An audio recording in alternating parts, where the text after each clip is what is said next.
പ്രമോഷനൊന്നും പറയാം.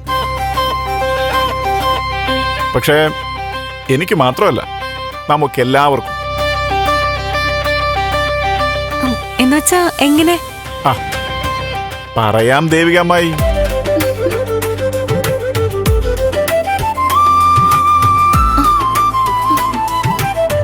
അല്ല, നന്ദനമ്മാവനും വല്ലതും മനസ്സിലായോ?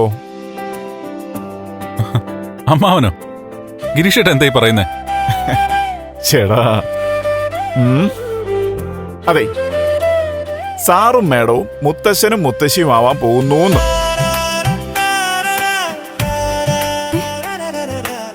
സത്യമാണോ രജനി ചേച്ചി?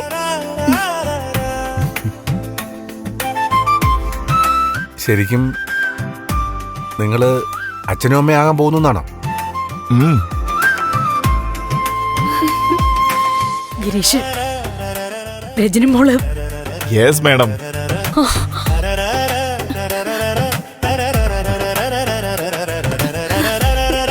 ചേച്ചി ഇന്നലെ ടെസ്റ്റ് ചെയ്തു. ഇന്നിപ്പോ ഡോക്ടറെ കണ്ട് കൺഫേം ചെയ്ത് ഫസ്റ്റ് ചെക്കപ്പും കഴിഞ്ഞ് നേരെ ഇങ്ങോട്ട് വരുന്ന വഴിയാ.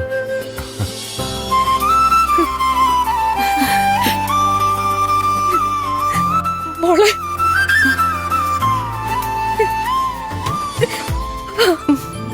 മോളെ.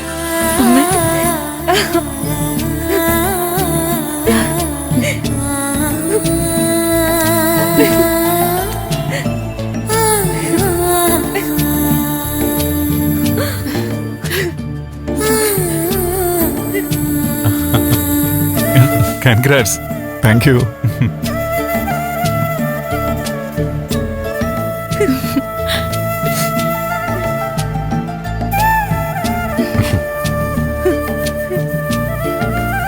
മോളെ,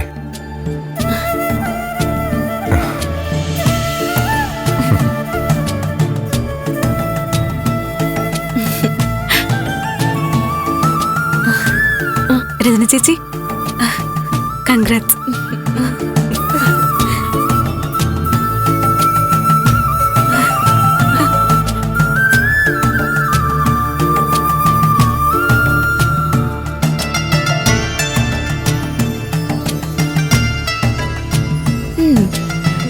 എടാ നന്ദ, നിനക്കൊന്നും പറയാനില്ലേടാ? പറയാനുണ്ട്. എന്ത്? നിയുക്ത അമ്മാവനായി ഞാൻ ചാർജ് എടുത്തിരിക്കുക.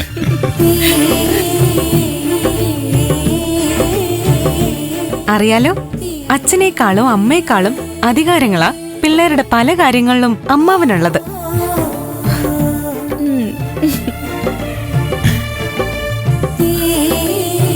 ഇന്നത്തെ ചെലവേ അമ്മാവന്റെ വക ആയിക്കോട്ടെ. ഓ, ആയിക്കോട്ടെ.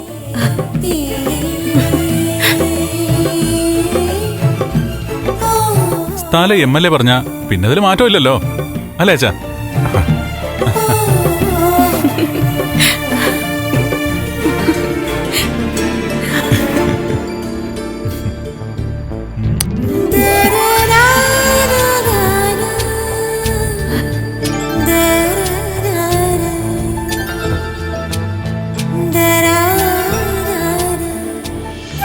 ഇല്ല വരതെ, ഞാൻ ആ കാര്യം മുരളിയോടും ഗൗരിയോടും പറഞ്ഞു കഴിഞ്ഞു. ഇപ്പൊ എന്തായാലും അവരൊന്ന് പോയിട്ട് വരട്ടെ. സൗകര്യം പോലെ വാസേട്ടനും വരതെ ഒന്ന് പോണം. അമ്മേ. ആ ദേ അവരിറങ്ങാൻ പോവാ. ഞാൻ പിന്നെ വിളിക്കാൻ വരതെ. ഗൗരിയുടെ അമ്മോട് സംസാരിച്ച പിന്നെ വെക്കാനേ തോന്നില്ല. ദേ തിരിച്ചു വരുന്ന വഴിക്ക് നിങ്ങൾ വേണമെങ്കിൽ അവിടെ ഒന്ന് കേറിക്കോ. സമയം കിട്ടുകയാണെങ്കിൽ കേറാമേ.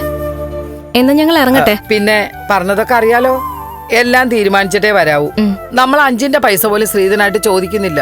തന്നാലിട്ട് വേണ്ട താനും. പക്ഷെ ബാക്കി കാര്യങ്ങൾക്ക് ഒരു വ്യവസ്ഥ വേണം. അമ്മ പറയുന്ന കേട്ടാ അമ്മയുടെ മകനാണ് കല്യാണ പയ്യനെന്ന് തോന്നുമല്ലോ. ഗൗരി എന്റെ മോളാ, അപ്പൊ അവളുടെ അനിയൻ എന്റെ മോനാ. അങ്ങനെ പറഞ്ഞു കൊടുക്കമ്മേ. അതെന്തായാലും നന്നായി, നീ വന്നേ. ശരി അമ്മ.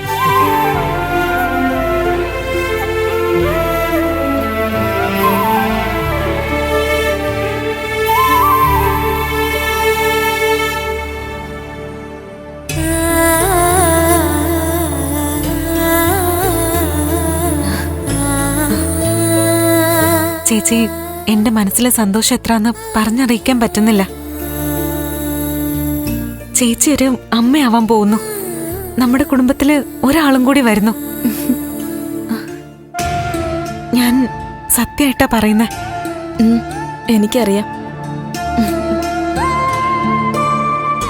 ചേച്ചിക്ക് എന്നോട് മുൻപൊക്കെ എന്തൊക്കെയോ ദേഷ്യം ഉണ്ടായിരുന്നു. അതിന് കാരണങ്ങളും കാണുമായിരിക്കും.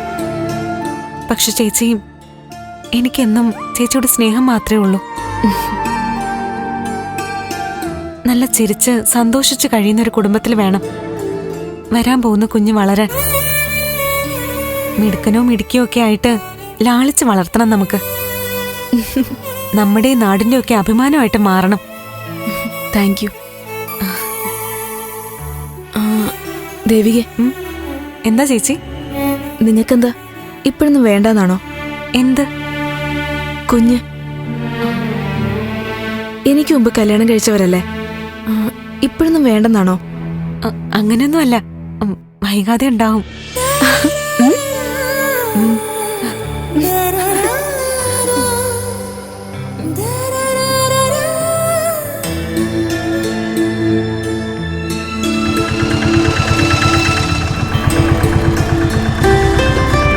എടാ, നീ എന്നാ വർക്ക്ഷോപ്പിൽ വിട്ടോ? ശരി, ഞാൻ വിളിക്കാൻ വന്നാൽ മതി. ചെല അല്ല, ആരൊക്കെയത്? എന്താ അവിടെ നിൽക്കുന്നേ? വാ വാ വാ. രാധികേ, ദാ മുരളിയും ഗൗരിയും വന്നിരിക്കുന്നു. വരുന്നു. എവിടെയെങ്കിലും പോകാൻ ഇറങ്ങിയതാണോ? ഏയ്, ഞാൻ തായി കട വരെ. അത് സാരല്ല, വാ വാ വാ.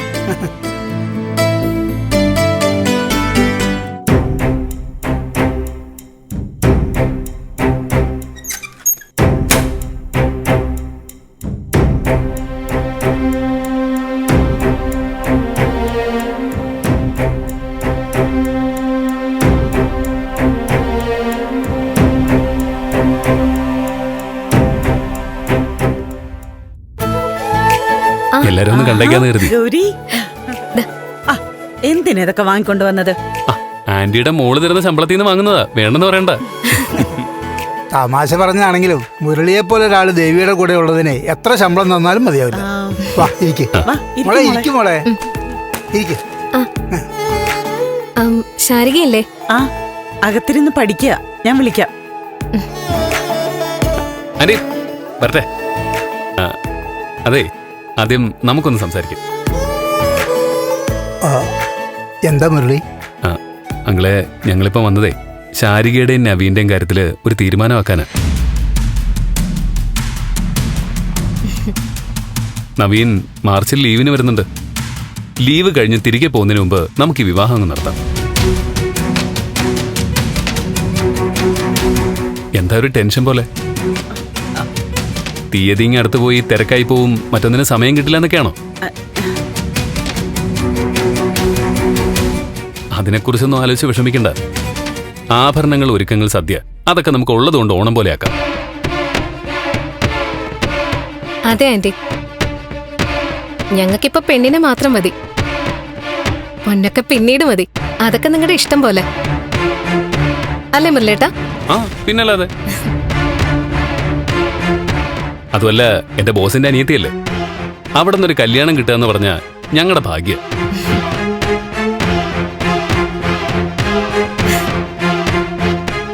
മുരളി ഞങ്ങൾക്കൊരു മതിപ്പ് തരുന്നത് ഞങ്ങളുടെ സന്തോഷത്തിന് വേണ്ടിയാണെന്നറിയാം. സത്യത്തിൽ ഗൗരിയുടെ കുടുംബത്തിലേക്ക് ഞങ്ങളുടെ കുട്ടി വരിക എന്നുള്ളത് ഞങ്ങളുടെ ഭാഗ്യ.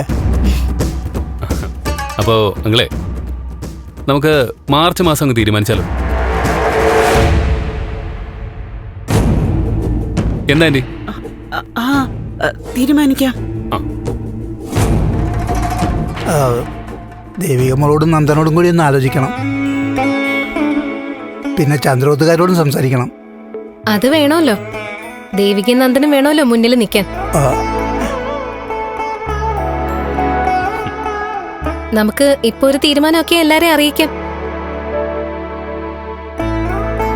എല്ലാവർക്കും കൂടി തന്നെ ഒരു ജോത്സ്യനെയും കണ്ട് നല്ലൊരു ദിവസം നോക്കാം. ആന്റി, ആ കലണ്ടറിങ് എടുത്തേ. മാർച്ചിലെ 1-2 ദിവസങ്ങൾ നമുക്ക് നോക്കാം. ആ തീയതികൾ നല്ലതാണോ എന്ന് ജോത്സ്യനോട് ചോദിക്കാം. ആദ്യം ഞാൻ കുടിക്കാൻ എന്തെങ്കിലും എടുക്കാം. ആയിക്കോട്ടെ. ആ കഴിക്കാൻ എന്തെങ്കിലും വേണം. ആ, പിന്നെ എന്തൊക്കെയുണ്ട് വിശേഷം? അങ്ങനെ പോണു. അല്ല, ഇന്ന് പ്രോഗ്രാം ഒന്നും ഇല്ലായിരുന്നോ? ആ ഉണ്ടായിരുന്നു. ദേവികയോട് പറഞ്ഞിട്ടാ ഞാൻ ഇറങ്ങിയത്. എപ്പോഴാ വിളി വരാന്നറിയില്ല. എനിക്ക് പോണം.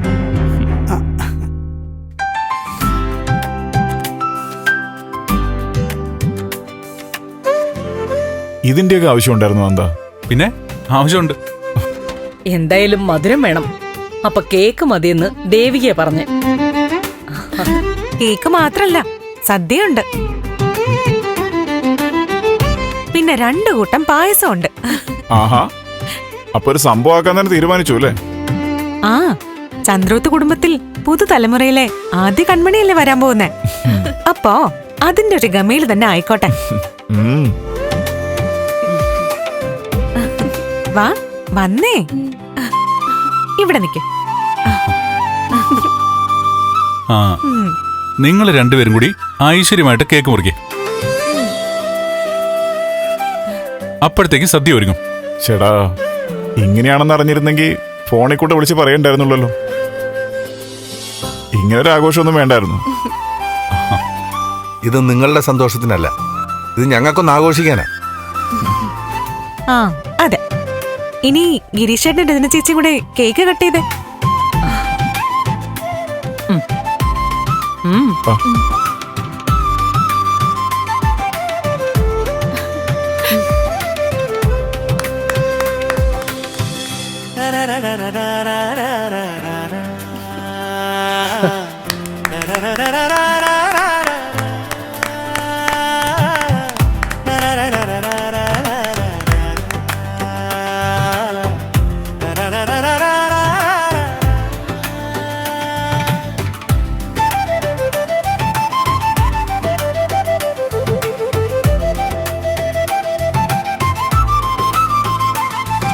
ഇതാ.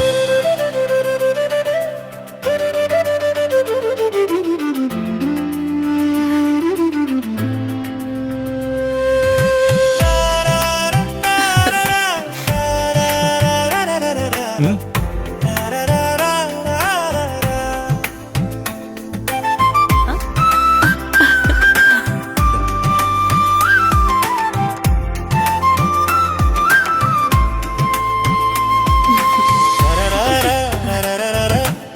മോളെ, ഇനി 3 മാസം വളരെ ശ്രദ്ധിക്കണം.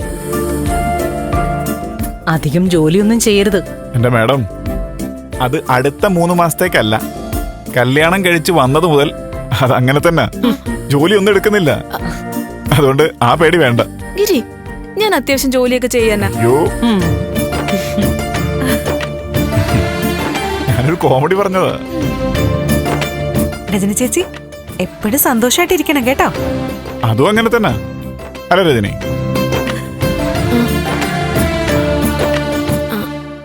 സന്തോഷം തന്നെയാ. അതെ, ഞാനൊരു കാര്യം പറഞ്ഞ ആർക്കും വിഷമം തോന്നരുത്. എന്താ ഗിരീഷ്? രജനിക്ക് വിഷമം വരുന്നത് ഇവിടുത്തെ കാര്യങ്ങൾ ആലോചിച്ചിട്ടാണ്. അതുകൊണ്ട് ഇവിടെ ഹാപ്പി ആയിരിക്കണം. എന്നാലേ അവിടെ സന്തോഷത്തോടെ ഇരിക്കാൻ സാധിക്കൂ. ഇപ്പൊ തന്നെ കഴിഞ്ഞ കുറെ ദിവസങ്ങളായി നന്ദൻ എന്ത് വിഷമത്തിലായിരുന്നു. ഇപ്പോഴാ മുഖത്തൊരു സന്തോഷം കാണുന്നത്. അതൊക്കെ കഴിഞ്ഞു. ഇപ്പൊ ഇവിടെ നല്ല സന്തോഷത്തിലാ. അതെ, ഇവിടുത്തെ കാര്യങ്ങൾ ഓർത്ത് നിങ്ങൾക്ക് ടെൻഷൻ ആവേണ്ടി വരില്ല.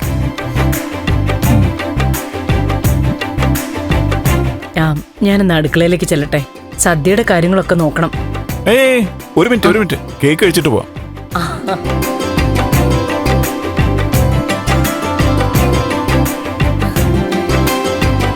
ദേവിക, എടുത്തു കൊടുക്കും. എല്ലാവർക്കും കൊടുക്കേ.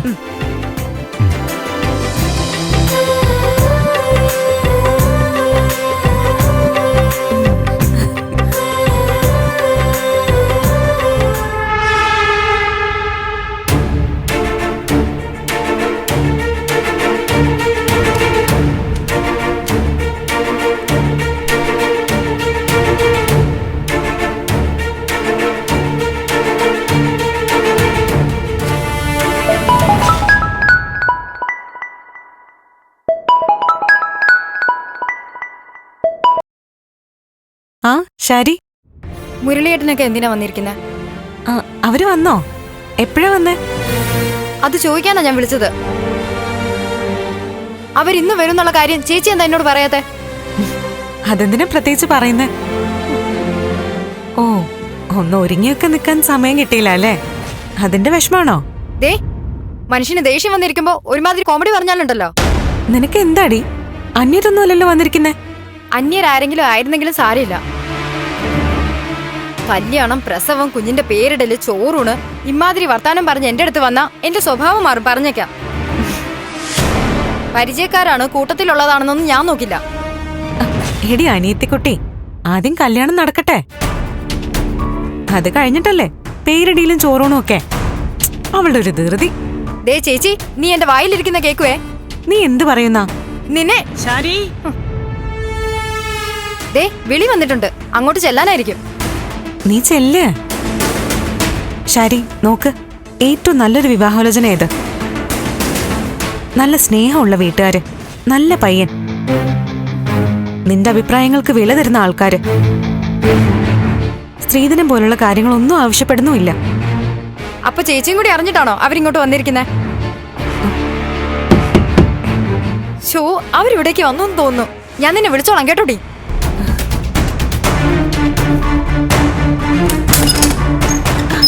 എത്ര നേരമായിട്ട് നിന്നെ ഞാൻ വിളിക്കുന്നു. നീ എന്തിനാ കഥ കടിച്ചിരിക്കുന്നേ?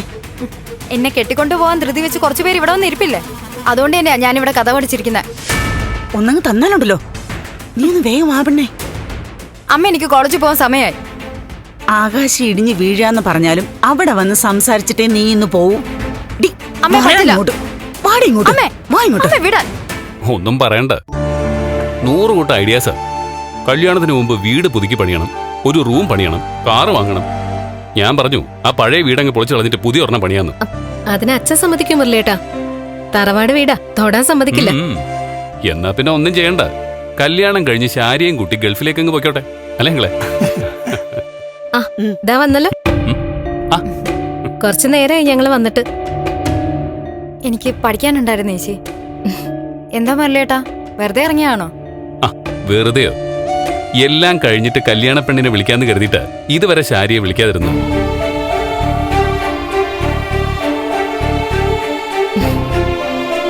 എന്തായാലും പയ്യന്റെ അളിയൻ തന്നെ നേരിട്ട് ഇറങ്ങിയിരിക്കാം. മാർച്ച് 12-ന് നവീനെത്തും, 1 മാസത്തെ ലീവ്. അപ്പൊ നമുക്കൊരു മാർച്ച് 25-നും 30-നും ഇടയ്ക്ക് വിവാഹം നടത്തണം.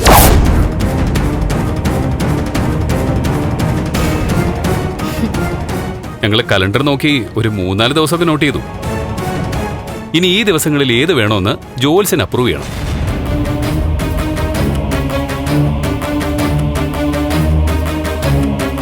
പിന്നെ മണ്ഡപം കിട്ടണം. അതിപ്പോ MLA ഉള്ള സ്ഥിതിക്ക് അതിനൊരു ബുദ്ധിമുട്ടുമില്ല.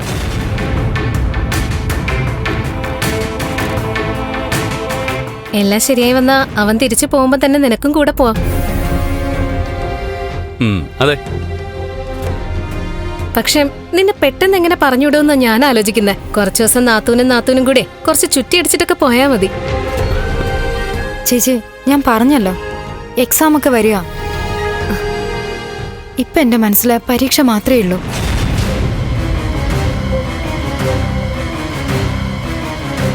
നവീൻ 1 മാസത്തെ ലീവല്ലേ ഉള്ളൂ കൂടെ. അപ്പോ പരീക്ഷ നോക്കി കുറച്ചങ്ങോട്ട് നീക്കി വെക്കാൻ വിഭാഗം അല്ലേ മുരളി? അതൊക്കെ നമുക്ക് വേണമെങ്കിൽ ആലോചിക്കാം. വേണമെങ്കിൽ കുറച്ച് ദിവസം കൂടി അവന്റെ ലീവ് നീട്ടാൻ പറ്റുമെന്ന് ചോദിക്കാം.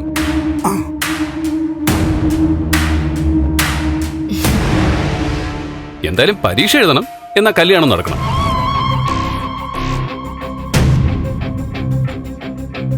ഇലയ്ക്കും മുള്ളിനും കേടില്ലാതെ നമുക്ക് എങ്ങനെ മുന്നോട്ട് കൊണ്ടുപോകാൻ പറ്റുമോ നോക്കാം. അങ്ങനെയൊക്കെ ബുദ്ധിമുട്ടി ഇപ്പൊ തന്നെ എന്തിനാ മുരളിയേട്ടാ കല്യാണം നടത്തുന്നേ? ഞാൻ പറഞ്ഞില്ലേ, എനിക്ക് ജീവിതത്തിൽ കുറച്ച് ലക്ഷ്യങ്ങളൊക്കെ ഉണ്ടെന്ന്. അതൊക്കെ ആയിക്കോട്ടെ. ലക്ഷ്യം ശാരികയ്ക്ക് മാത്രമല്ല, എല്ലാവർക്കും ഉണ്ടാവണം. കല്യാണം കഴിഞ്ഞ ശാരികയുടെ ലക്ഷ്യം സാധിച്ചു തരാൻ നവീനും കൂടെ കാണില്ലേ? അതൊരു നല്ല കാര്യല്ലേ?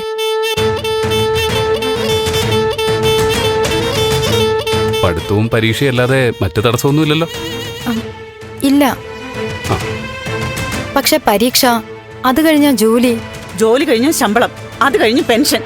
ദേ എന്നെ കൊണ്ടൊന്നും പറയിക്കണ്ട. മുരളിയും ഗൗരി ആയതുകൊണ്ട് കൊള്ളാം. ഞങ്ങൾ പറയുന്ന നീ അങ്ങ് കേട്ടാ മതി. ആന്റി ബഹളം വെക്കണ്ട. നമ്മൾ എത്ര ഒച്ചപ്പാടുണ്ടാക്കിയാലും കല്യാണം നടക്കണമെങ്കിൽ പെണ്ണിന്റെ ഇഷ്ടം ഉണ്ടാവണ്ടേ? മോളെ, ഇത്രയും സന്തോഷത്തോടെ മുരളിയും ഗൗരിയും നിന്റെ ആവശ്യങ്ങൾ സമ്മതിച്ചു തരുമല്ലേ? മോളിങ്ങനെ വാശി പിടിക്കല്ലേ.